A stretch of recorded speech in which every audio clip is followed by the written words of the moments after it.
Fala aí, pessoal, tudo certo? Tudo tranquilo? Eu quis gravar esse vídeo aqui para a gente trocar uma ideia, sem muito roteiro, trazer algumas reflexões para vocês, gerar um debate saudável, construtivo, para que o nosso clube, o nosso time, o Fluminense, consiga ser minimamente competitivo, algo que, convenhamos, não vem rolando. Antes, peço para você deixar o like e a inscrição aqui no canal para fortalecer o meu trabalho, beleza pura? Vamos lá, pessoal. Eu quero falar com vocês sobre as incongruências do técnico Renato Gaúcho. Claro que o responsável maior por esse mau planejamento, mais um de 2025, é quem está acima dele. É o diretor executivo de futebol, Paulo Angione, e principalmente o presidente Mário Bittencourt. A gente sabe que o elenco foi mal montado, que foram gastos muito elevados em jogadores que no máximo compõem elenco, que a diretoria tem dificuldade para contratar.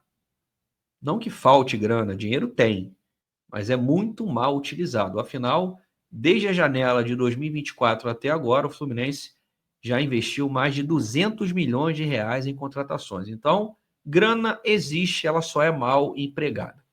Mas eu não quero falar do que a gente já tem ciência, mas abrir os olhos para esse mau trabalho do técnico Renato Gaúcho, que ficou ali meio que na penumbra em função de um jogador extra-série que se chama John Arias.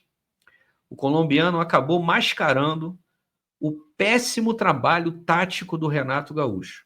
Escancarou as incoerências dele jogo após jogo. Eu vou mostrar aqui para vocês. Quem me acompanha no Domine Passa, nas análises pós-jogos do Fluminense que eu faço há mais de 6 anos, sabe que eu venho cobrando do Renato que ele consiga minimamente definir uma equipe titular, um time padrão, para que o Fluminense tenha um modelo de jogo. Isso não quer dizer que não possa flexibilizar. Vai enfrentar um adversário, você pode modificar aqui, colocar mais um cara no meio, o outro no Maracanã se abre um pouco mais o time, sem problemas. Mas o Fluminense parece que está sempre jogando de acordo com os adversários. E quem é que joga de acordo com o Fluminense? O Fluminense do Renato não tem identidade. Quer saber como? Simples. Escale o time titular do Fluminense. Qual é a equipe principal do Fluminense? Há uma dificuldade de definir quem são os melhores? Eu admito, o elenco é homogêneo, é nivelado por baixo. Mas o trabalho de um treinador que ganha mais de 1 milhão e 700 mil reais por mês, independentemente da equipe, é ele encontrar um padrão. E o Fluminense não tem. E pode ser competitivo de qualquer forma, com qualquer esquema, desde que você consiga adequar as peças ao esquema definido, aquele padrão. Afinal, faz sentido você no Maracanã contra o Ceará ou o Mirassol jogar com 3 zagueiros e 3 volantes? Dar bola para os adversários e especular no contra-ataque? Não faz, né? Então, o Renato já tem mais de 4 meses no comando do Fluminense e a gente não sabe o time titular. Isso é muito grave. Nas coletivas ele alega desgaste, mas alguns jogadores nunca são poupados. Troca lateral, troca atacante. Será que é desgaste mesmo? Ou é um mecanismo para o Renato tirar a responsabilidade dele porque ainda está perdido? Não sabe qual é o melhor Fluminense, depois de 4 meses dirigindo esses jogadores. Isso é muito preocupante. E quer ver uma coisa? Eu vou colocar aqui para vocês as escalações do Fluminense nos últimos 4 jogos desde que voltamos no Mundial de Clubes. Eu não vou nem colocar aqui a derrota do Chelsea na conta. Vamos falar de Cruzeiro, Flamengo, Palmeiras e São Paulo. 4 jogos, 4 derrotas. 4 formações diferentes. E uma mudança de peças absurda de um jogo para outro. As alterações são drásticas. Faz sentido isso para você? Na busca por entrosamento? Futebol é repetição, gente. Quanto mais você faz um movimento no treino, você tende a repeti-lo no campo. Como isso vai acontecer se você de um jogo para o outro troca 6, 7, 8 peças? Vamos acompanhar a partir de agora. Tá aí, galera. Esse foi o time que entrou em campo contra o Cruzeiro nesse retorno ao Brasil, Campeonato Brasileiro. Uma equipe no 4-3-3 ou no 4-1-4-1, como vocês quiserem. Fábio Samuel Xavier, Thiago Silva, Freitas e Fuentes. Meio campo com Martinelli como primeiro homem. Mais à frente, na mesma linha, Nonato e Hércules. E o trio de ataque, o último jogo do Arias, pela direita, Soteldo pela esquerda e Cano. Então percebam, é um 4-3-3, um 4-1-4-1. O Fluminense perde por 2-0, faz um primeiro tempo ruim, no segundo melhora, poderia ter até empatado a partida.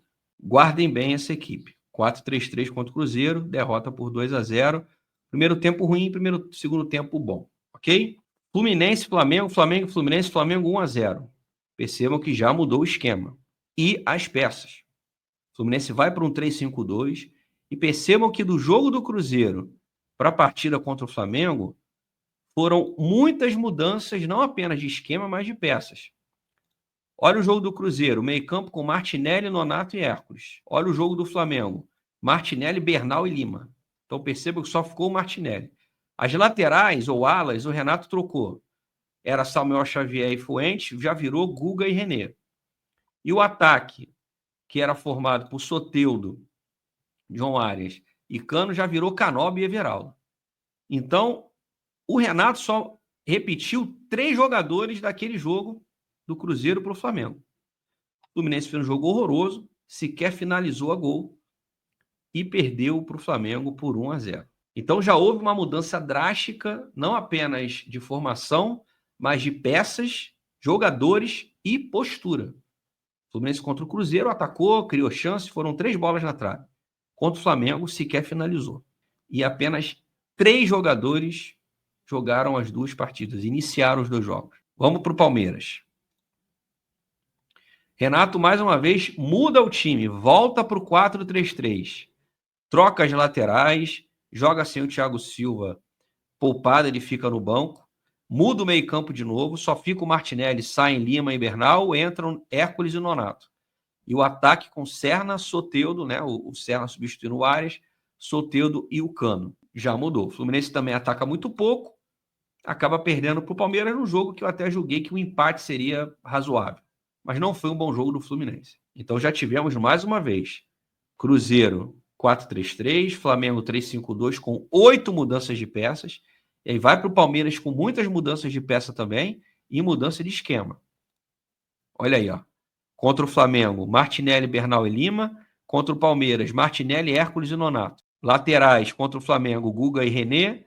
Contra o Palmeiras, Samuel Xavier e Fuentes. Como pegar entrosamento assim?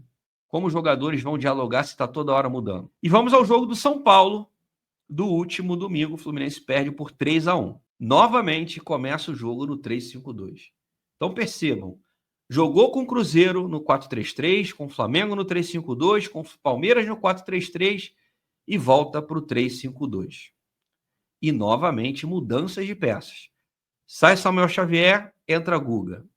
Sai o Inácio, machucado, e volta o Manuel, e não o Thiago Santos. O Manuel que não atuava há mais de 2 meses.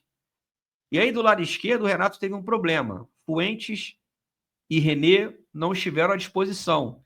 O Renato preferiu improvisar o Canóbio como ala esquerdo, ao invés de colocar um lateral esquerdo da base, que foi o Wagner, que foi relacionado. E o meio-campo, de novo, saem Hércules e Nonato, entram Bernal e Lima. Só o Martinelli, que ele não precisa ser poupado. E o ataque já muda de novo, Everaldo e John Kennedy. Esse foi o time do primeiro tempo que não finalizou uma vez sequer ao gol. E esse foi o time do segundo tempo, gente. Foram 4 mudanças no intervalo. 4, eu nunca vi isso. Eu cubro futebol há 20 anos, eu nunca vi um treinador mudar 4 peças no intervalo. E aí ele tirou o Manuel, tirou o Canóbio, aquele player 6 ali que tá, é porque ficou faltando, é o Serna, lá em cima na ponta. Então o Fluminense sai do 3-5-2 do primeiro tempo, vai para o 4-3-3 com 4 mudanças de peças já. E aí aos 25, vocês estão vendo ali, ele tira o Lima e bota o Ganso. Como que o Fluminense vai ter um padrão se o Renato muda e muda demais? É inviável, gente. O Renato, ele alega a parte física. Vocês não têm as informações que eu tenho. Eu posso estar quebrando o jogador. Não é possível. Só o Fluminense que vive esse problema. Todo mundo está jogando quarta e domingo. O Palmeiras, o Botafogo, o Flamengo, que também foram para o Mundial, voltaram, já ganharam. Já tiveram atuações ali razoáveis. O Flamengo jogou muito contra o Bragantino. O Botafogo venceu, o Palmeiras venceu o Fluminense. É só o Fluminense que tem problema de desgaste. A gente vai começar o quê? A questionar a preparação física desse time? E o curioso é que o Martinelli, por exemplo, joga todas, nunca se desgasta. Então, eu quis chamar essa atenção de vocês aqui, que, de novo, o problema é macro, é de gestão, é de planejamento. E o Renato não fez parte desse planejamento. Mas falando de campo e bola, é possível esse time jogar um pouco melhor, ser mais competitivo, mesmo necessitando de reforços, em quantidade e qualidade. Mas como ser competitivo se o Renato não consegue escolher o time? não tem na cabeça dele uma equipe base para dar entrosamento. Eu penso o contrário dele. Se você tem jogos toda hora, quarta e domingo, claro que você vai selecionar os jogadores que estão melhor fisicamente, mas o máximo de entrosamento que você tiver, melhor. Adianta o teu trabalho, minimiza as dificuldades. E aí fica a dúvida. O Renato está perdido mesmo? Ou ele quer sair? Ou ele está de saco cheio? Até porque você tirar 4 jogadores no intervalo de jogo, isso não soa bem para o elenco. O jogador de futebol não é idiota. Não é burro. Ele sabe quem está perdido, ele sabe quem conhece. Quando ele vê o treinador mexer 4 peças, sabe o que o Renato diz? São 2 alternativas. Ou ele admite o erro, mesmo que não diretamente, ou ele coloca a culpa nos atletas. Eles não estão jogando bulhufas, eu vou ter que trocar 4 porque está todo mundo mal. E, gente, vamos tentar ser racionais. O Fluminense não tem um bom time, é uma equipe limitada. Mas ele não é o pior time do Campeonato Brasileiro. Longe disso. Ele tem condições de jogar melhor. A gente viu no Mundial de Clubes. Quando muitos jogadores, ou a maioria, joga mal, o problema não é só técnica. É técnico também. A gente precisa estar atento com isso. O que você acha? Concorda comigo? Não concorda? Não tem problema. Bota nos comentários. Vamos trocar essa ideia. Vamos fazer um debate saudável sobre isso. Antes de sair, like no vídeo e inscrição no canal, tá bom? Um grande abraço. Até o próximo vídeo. Saudações. Valeu!